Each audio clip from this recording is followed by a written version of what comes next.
Hey guys, welcome to the Field of 68 YouTube channel. If you like what you see here, hit that subscribe button and you'll get more college basketball content just like this.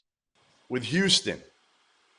All right, Tyler, you watch this one. Iowa State, Hilton Magic. It was a grinder, no surprise. They get the 57-53 win over the Cougars, and the final unbeaten team in the country goes down. Houston, number one in the net, number one in Ken Palm. Milos Momcilovic, I hope I said it right. I played some blackjack with him in the Bahamas. I should know it. He had a huge shot at the end of the game. And Taman Lipsey was terrific. Their point guard, sophomore point guard from Ames. Tyler, this Houston team, we got Purdue going down, Houston going down. What does this say, I guess, about college basketball right now? Well, listen, I said before Houston, when they come into the Big 12, they're going to be tested.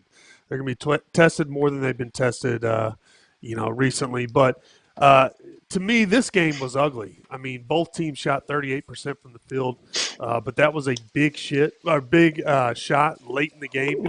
I'm not even going to attempt his name, but to make that fadeaway, getting double teamed.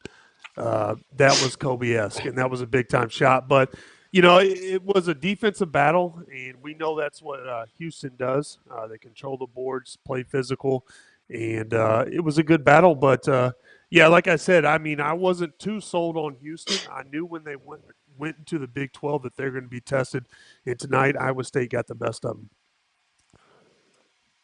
Dalen, I mean, again, are we that surprised with how college basketball is right now? And we have put Purdue kind of on a pedestal above everybody else. They go to Nebraska. Nebraska is pretty good.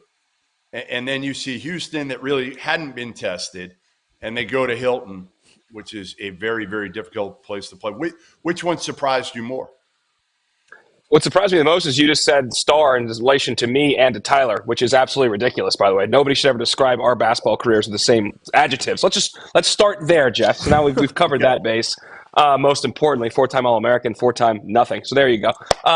In terms of what we've seen today, is nothing's that surprising because I don't think anybody is head and shoulders above anybody else. And as to Tyler's point, Houston was going to get tested in the Big 12. They knew that. And I think what this also shows is there's no team that can play badly and win on the road. Like, that's just not going to happen, especially for Houston. They're learning you're not playing the American anymore. When you play poorly on the road, you're probably going to get caught.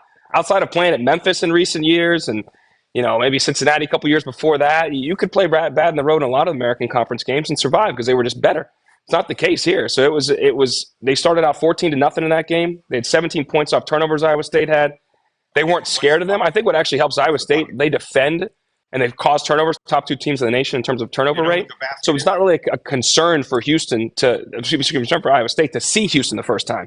It's similar. It's not like a lot of times there's a shock value when you see the Cougars the first time. It doesn't really exist as much because Iowa State kind of makes you play in the same way. And they sped up the Cougars all game. For Purdue, I think I'm one of the people that I think Purdue's really good.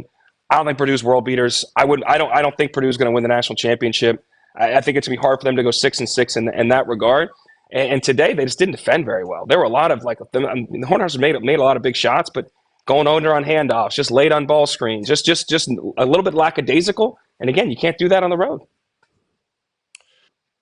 Yeah, I mean, LJ Cryer certainly struggled. He didn't score in the first half, had 5 for the game. And honestly, if they don't get Cryer to be able to put up some points, Houston just doesn't have enough offensively. Terrence Arsenault hurt. Emmanuel Sharp was pretty good tonight, but again, they just don't have quite enough overall offensively.